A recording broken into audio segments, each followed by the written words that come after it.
வணக்கம் நண்பர்களே. நாம இப்போ வெகுளாமைங்கிற அதிகாரத்துல 7வது குறளுக்கு வந்திருக்கோம். 7வது குறள் என்ன சொல்லுதுன்னா, சினத்தை பொருளென்று கொண்டவன் கேடு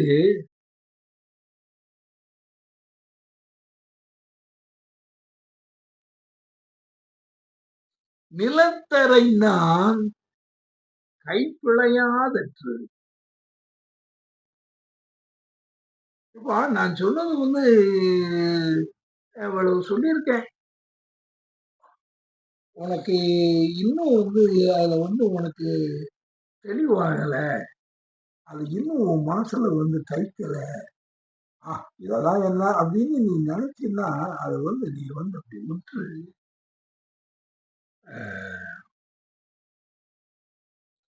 அது எப்படின்னாப்பா, இந்த சினம் இருக்கு பத்தியா, இது சினம் சினத்தை பொருள் என்று கொண்டவன் கேடு. இதைத்தான் நான் பெரிய வேலைன்னு நான் செய்துகிட்டு இருப்பேன். இதுதான் என்னுடைய ட்ரேட் மார்க். நான் எதுக்கெடுத்தாலும் கோபத்துல தான் நான் இருப்பேன். நான் எந்த விஷயத்திலும் கோவப்பட்டு நான் என் பாட்டுக்கு நான் இருப்பேன். எனக்கு ஒருத்தர் தெரியும், ஒரு ஆளு.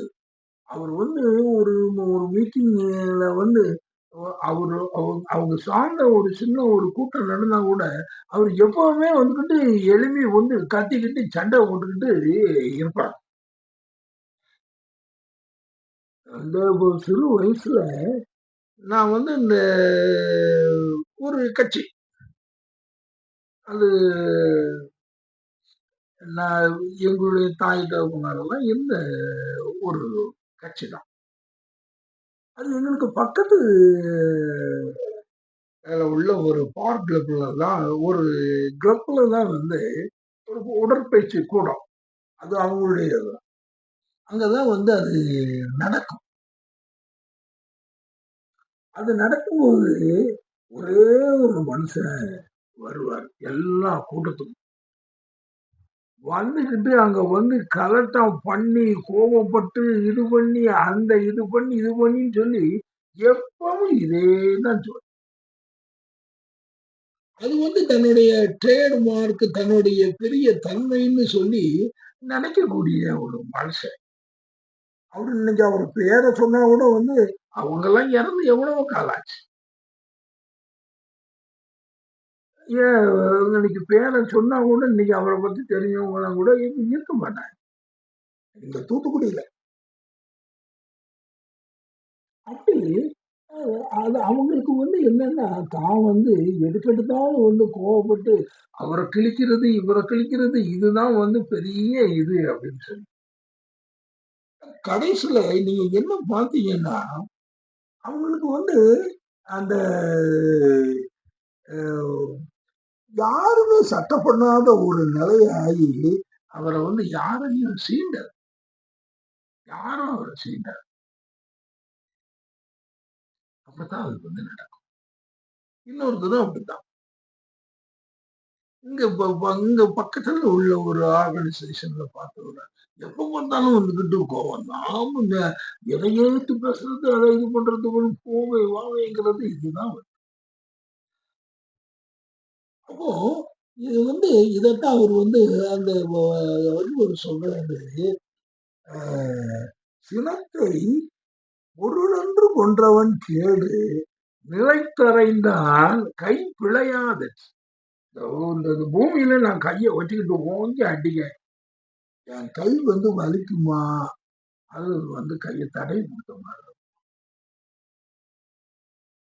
இந்த நிலத்துல நான் கையை வச்சு அடிச்சேன்னா என் கை இடத்துக்கு ஆகும். கை அதுக்கப்புறம் அந்த கையா இருக்காது.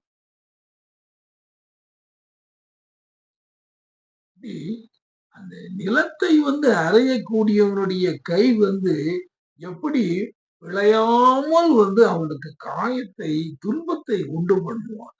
அதுதான் இந்த சினத்தை பொருளுண்டு கொண்டவனுடைய கேடு. அவனுக்கு கேடுதான் வருமே ஒழிய, இதனால யாரும் ஒரு நல்ல இதுகளை அனுபவிச்சவங்க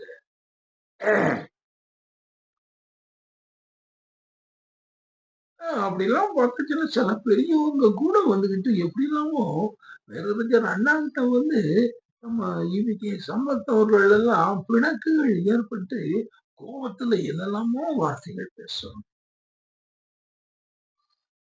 கடைசியில என்ன அண்ணா நின்னாரா இன்னைக்கு சம்பத் நின்னாரா? அவங்க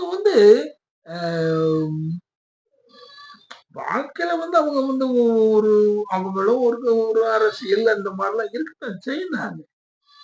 ஆனால் அந்த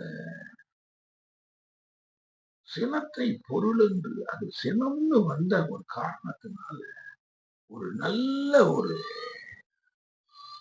தலைவன் சொல்லின் செல்வன் நீங்க எடுத்துக்கிட்டீங்கன்னா அப்படிதான்.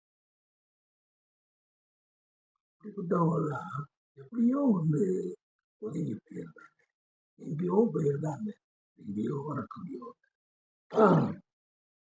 அதான் நம்முடைய அந்த சினம்ங்கிறது அப்படி நம்மள அதாவது திருவள்ளுவர் சொல்றாரு, ஏன் சினத்தை பொருளென்று கொண்டவன் கேடு. அது யாரா இருந்தாலும் சொல்றான். இப்போ இன்னைக்கு பாத்தீங்கன்னா அமெரிக்க அரசியல்ல நல்ல எலான் மஸ்கும் ட்ரம்பும் நல்ல நண்பர்களா இருந்தாங்க.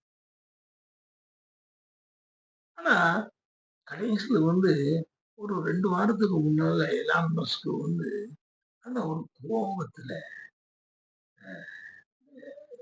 ட்ரம்ப்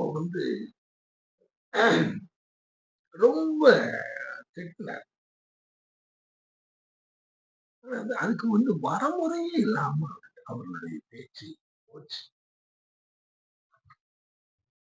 என்னன்னா இவ்வளவு நல்ல நட்புணர்வா இருந்தவரு இவ்வளவு வேணும், இவ்வளவு விஷத்தை இவரு இப்படி கக்குறாரு. அது மனசுக்குள்ள வச்சுக்கிட வேண்டியதானே, அது வெளிப்படுத்த வேண்டியது. இப்படிலாம் கோபத்தை காட்ட வேண்டியதுன்னா அதுக்கப்புறம் ஒரு வாரத்திலேயே அத்தனையும் நாம் வாபஸ் வாங்குகிறேன், நான் செய்தது தவறு. ஆக நீங்க கோபம் இல்ல இதனால நீங்க எலான் மஸ்க் பெரிய நஷ்டத்தை உருவாகும். அது இன்னைக்கு தெரியாது. இப்ப இதுதான் வருது.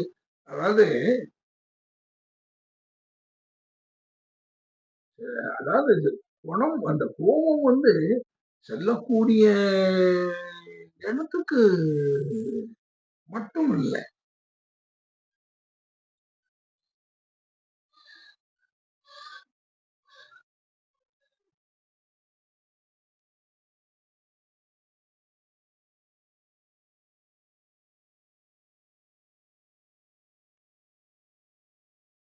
அப்போ நீங்க அங்க அவர்கிட்ட நம்ம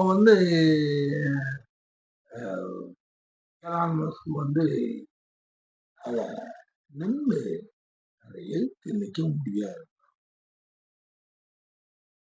ஆனாலும் அத போய் இந்த கோபத்தை காமிக்கும் பொழுது அந்த நஷ்டம் எலான் மஸ்க்கு தான். இன்னும் கூட அதனுடைய விளைவுகள் இருக்கு. ஆக அதான் இந்த சினப்படுத்துதல்ங்கிறத ரொம்ப ஜாக்கிரதையா யாரா இருந்தாலும் எலான் மஸ்க் எவ்வளவோ பெரிய பணக்காரர், எவ்வளவோ பெரிய ஆளு, ஒரு பெரிய ஸ்பேஸ் எக்ஸ் கம்பெனியா வச்சிருக்கிறார். அவங்க ராக்கெட்ல ஆட்களை எல்லாம் அந்த அந்த ஸ்பேஸ் இதுகளுக்கெல்லாம் அனுப்புறாங்க. ஆனா தன்னை அவங்களால கட்டுப்படுத்த சினம் அது வந்து அவங்கள வந்து நியாயமா இருக்கலாம். அவர் எலான் மஸ்க் வந்து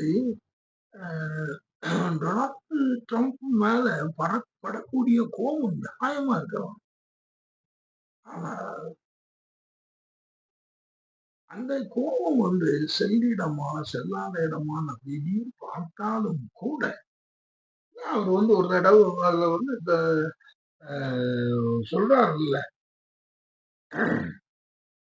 "செல்லா இடத்து சினந்தீது" அது சரிதான்.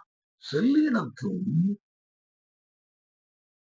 அதனையும் தீயவர." அது வந்து உன்னுடைய கோபம் வந்து அ அவரு ஏத்துக்கிடுவாரு. அவரு அத வந்து எதிர்த்து சொல்ல மாட்டாருன்னு இருந்தாலும், அவங்க நீங்க எனக்கு தனிப்பட்ட ஒரு இந்த அந்த இண்டிவிஜுவல் லெவல்ல வந்து ட்ரம்ப விட எலான் மஸ்க் கொஞ்சம் பெரிய ஆளா கூட இருக்கலாம். ஆனா, இந்த சினம் வந்து வரும்பொழுது கண்டிப்பாக வந்து இதெல்லாம் பார்த்தீங்களா? இந்த இதுகளெல்லாம் சொல்லும் பொழுது, இந்த உதாரணங்களெல்லாம் வந்து அ எங்க எந்த மட்டத்துலலாம் அது நடக்குது? எப்படியெல்லாம் வந்து அது மனிதர்கள் வந்து வீழ்றாங்க பாருங்க. சரி நண்பர்களே, நாம 7 குறள் பார்த்திருக்கோம். அடுத்த குறள் என்னன்னு சொல்லி பார்ப்போம். அதுவரை விடைபெற்றுக் கொள்கிறேன். நன்றி.